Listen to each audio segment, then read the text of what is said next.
Professor Adil, मुस्बत है रवैया अमरीकी नायब सदर जेडी वेंस का, और उनको मुसलसल इस जंग के दौरान एक ऐसी शख्सियत के तौर पर उनका हवाला दिया जाता रहा है जो कि इस जंग के ख़िलाफ़ थे। वो अमरीका को इस तनाज़े में नहीं पड़ते देखना चाहते थे, और माजी में तो इससे भी ज़्यादा उनका सख्त मौक़िफ़ रहा था कि उनको किसी भी ऐसी जंग में शामिल नहीं होना चाहिए अमरीका को। देखिए जुनैद, अभी तक तो यकीनन मुस्बत है, लेकिन आप क्या और एक्सपेक्ट कर सकते थे? मुस्बत ही होता है। नेगोशिएशन से पहले हर एक ये कहता है कि जी मैं तैयार हूँ हर एक के लिए, बस दूसरा अगर ठीक हो। असली मसला ये होता है कि दूसरा ठीक होने की डेफिनेशन क्या है। आप ईरान से भी यही बात सुनेंगे तो अच्छी बात है कि कम से कम वो चेस्ट बीटिंग करते हुए नहीं आ रहे, that is a good thing. लेकिन आई थिंक इन बयानात को हमें एज बयान ही समझना चाहिए। ये कैंट चीज़ होती है और ऐसे ही होनी चाहिए। आप मेरे ख्याल में इसके अलावा कुछ एक्सपेक्ट नहीं कर सकते थे। जेडी वैंस का वहाँ होना की अहमियत जो है वो मेरे ख्याल में ये है कि जैरेड कुशनर और विटकॉफ जो हैं वो लीड नहीं कर रहे। कहने का मकसद ये है कि दे वर सो टॉक्सिक पिछली मुज़ाकरात की वजह से। मैं सिर्फ गुजारिश ये करूंगा कि ऐसा नहीं है कि जेडी वैंस जो हैं वो बड़े कोई अमन तलब किस्म के आदमी हैं। आपको याद होगा जो ज़ेलेंस्की साहब जब पहली मुलाकात हुई थी उनकी ट्रंप से व्हाइट हाउस में, जिसका बड़ा चर्चा हुआ था, तो उसमें जिन साहब ने उठ के कहा कि यार तुम तो कपड़े ऐसे पहन के आ गए हो, तुमने हमारा शुक्रिया कभी नहीं किया। जो बड़के मारने वाले थे वो जेडी वैंस ही थे ना। तो जेडी वैंस पे मेरे ख्याल में बहुत सारे प्रेशर हैं, लेकिन कुछ मुस्बत भी हैं। He would like to become the person जिन्होंने जंग से निकाला, क्योंकि उन्होंने आज से 2 साल बाद इलेक्शन लड़नी है प्रेसिडेंट की। So if he can leave here by saying कि देखो मैं था जिसको ने इससे निकाला, तो that will be very good. लेकिन अगर वो ऐसा लगा कि जी मैं था जिसने सरेंडर कर दिया, तो that will be very bad. दूसरा, उनके ऊपर मेरे ख्याल में ट्रंप का भी साया है। ट्रंप साहब इज अ टफ नेगोशिएटर अपने लोगों के साथ। सो बेसिक जो प्रिंसिपल है इसके पीछे, देखें, जो भी आपकी नेगोशिएशन टेबल पे हो, फैसला पीछे मेरे ख्याल में अमेरिका में ट्रंप करेंगे, और ईरान में भी जो उनका अपना अपरेटस है including the revolutionary guard, they will be important. तो आई डू थिंक कि जैसे हम पहले भी बात कर रहे थे कि ईरान से भी और अमेरिका से भी आई डू बिलीव कि देयर इज ए डिजायर कि इसको खत्म किया जाए, लेकिन उस डिजायर के साथ जो इफ्स एंड बट्स हैं अब उनको हमें खोलना है। और जहां मजहर साहब जो बात कर रहे थे, मुझे उसकी इजाजत दीजिए बढ़ाने की, वो जो लबनान का मसला है that is clearly the big one. लेकिन असली मसला लबनान का नहीं है, असली मसला इजराइल का। अगर इजराइल इससे कुछ हटता भी है और कहीं और कोई कार्रवाई कर देता है, और एक आध चीज आप देख रहे हैं जो मेरे ख्याल में मुस्बत है कि फॉर एग्जांपल हमने आज पिछले कुछ घंटों में कई यूरोपियन ममालिक से लबनान के बारे में स्टेटमेंट सुनी, खुसूसन for example the UK prime minister, जिन्होंने कहा कि जनाब ये जो है वो दूसरे मुल्क की सॉवरेंटी पे अटैक है। तो इन अ वे आई थिंक हो ये रहा है कि यूरोप भी इजराइल को पुश कर रहा है कि यार don't be that much of a spoiler. अब वो कितना कर सकते हैं या नहीं, दैट वी विल सी। इस सारे में जो है, जो रोल अब पाकिस्तान का है, अब तक जो हम लाए हैं, I think that is amazing and that is dramatic, और दुनिया भर उसकी हमें शाबाशी भी दे रही है और कंग्रेचुलेट भी कर रही है और शुक्रिया भी कर रही है। लेकिन अगले 24 घंटे में जो रोल है वो भी आसान नहीं है। मेजबानी का रोल आसान नहीं होता। इन नेगोशिएशन थियरी, मुझे 1 मिनट की इजाजत दीजिए। एक तो ये है ना कि पहले लोगों को सिर्फ आप कंफर्टेबल रखें कि पीने के लिए पानी है, खाने के लिए खाना है, कमरे में एयर कंडीशनिंग है, कुर्सी जो है वो कंफर्टेबल है, साथ बात करने के लिए स्टेबल लाइन है अपने मुल्क से एक साथ वाला, ये वाली जो चीज़ें ये अनइम्पॉर्टेंट नहीं होती। तो एक तो वो चीज़ है। उसकी दूसरी बात जो है, आई थिंक पाकिस्तान को ज़ामिन ये होना होगा कि ऐसे लीक ना हो, ऐसी मिस इन्फॉर्मेशन ना जाए, क्योंकि अगर वो जाएगी तो उसका जो है उसका जो डैमेज है वो पाकिस्तान को होगा। पाकिस्तान पर शक आएगा कि ये तुम नेगोशिएशन मैनेज नहीं कर सके और मिस इन्फॉर्मेशन हुई और ये वो। इसलिए आप देख रहे हैं कि आपको वज़ारत ख़ारिजा से भी आ रही है।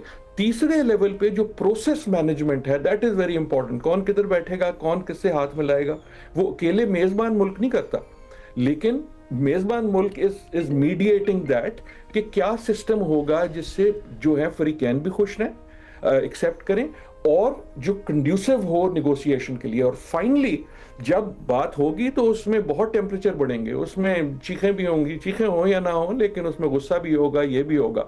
उसमें से वो पहलू निकालना जिस पे फरीकैन अग्री कर सकते हैं, that becomes the art of negotiation in this sense. So I think जो अभी तक किया है, salute to that, लेकिन जो अगले 24 घंटे 40 घंटे 3 दिन में होना है, that is extremely important. I think कि हमारी जो फॉरेन सर्विस है, हमारी फॉरेन सेक्रेटरी हैं, बाकी जो हमारा अमला है, ये इसके लिए एक बंदे की जरूरत नहीं, ये पूरा आपको सिस्टम चाहिए होगा. I do think we have that system, लेकिन that is where I am keeping my eyes. बेहतरीन।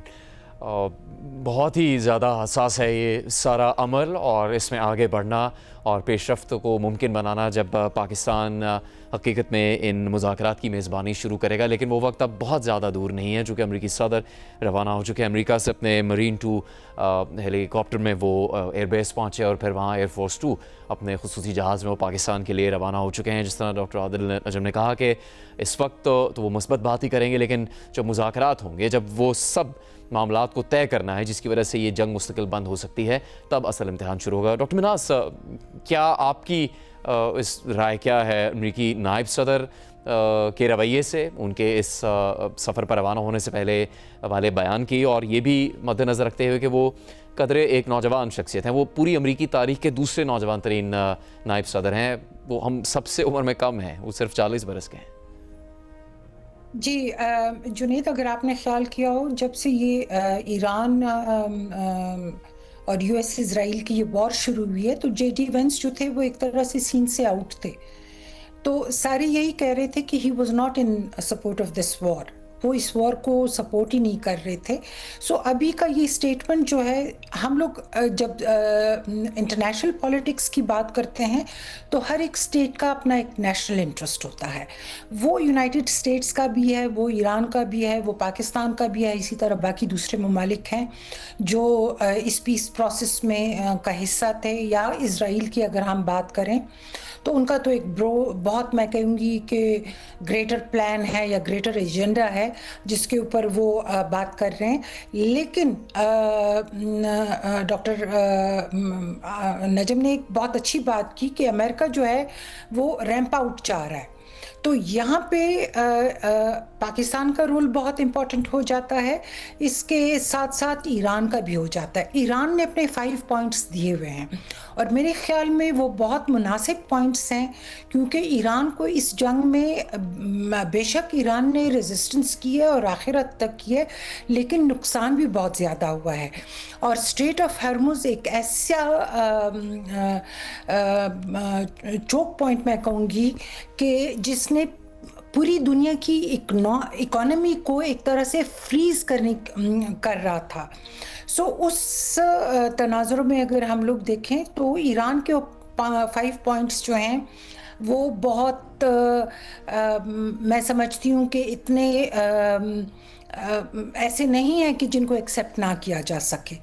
अब बात आती है कि अमेरिका की या जो वाइस प्रेसिडेंट साहब आ रहे हैं उनके वो कैसे वो करते हैं, या जायड जो हैं या जो उनके साथ दूसरे आ रहे हैं जी वो उनका क्या वो होता है। तो मेरे ख्याल में अमेरिका ने वाइस प्रेसिडेंट को as head of this delegation भिजवाया ही इसीलिए है कि वो भी एक पीसफुल एग्जिट चाहते हैं।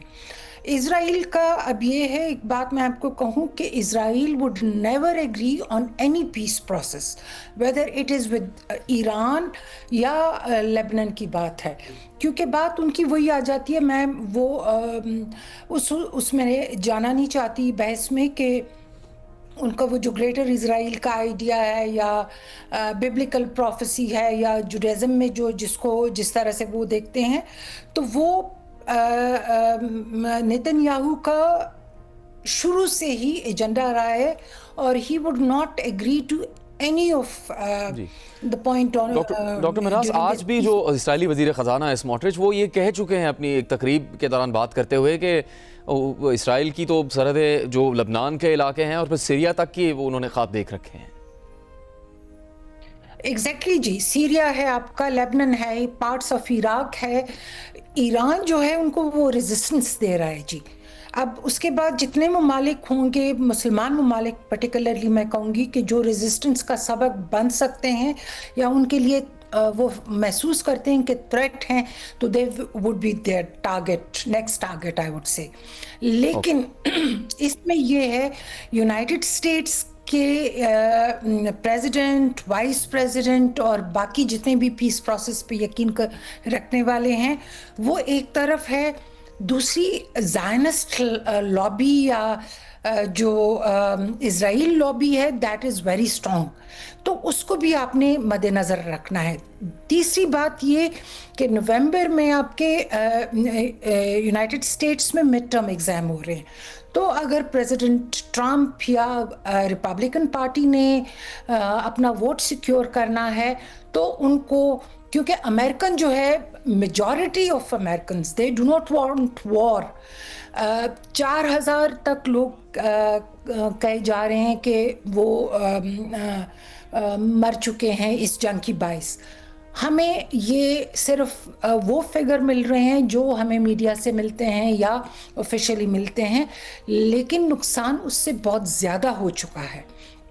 अमरीकी लोग जो हैं वो नहीं चाहते हैं कि वो कॉफिन्स या डेड बॉडीज रिसीव करें, वो नहीं चाहते हैं कि अमेरिका जो है किसी और की जंग का हिस्सा बने। ये इजराइल की वॉर है और वो नहीं चाहेंगे प्रेसिडेंट ट्रंप और उनकी पार्टी के नवंबर में जो मिड टर्म इलेक्शंस हो रहे हैं उनको किसी किस्म की शिकस्त हो। बिल्कुल, ये सब तो अपनी जगह मौजूद है बातें और हकायक पर मबनी है।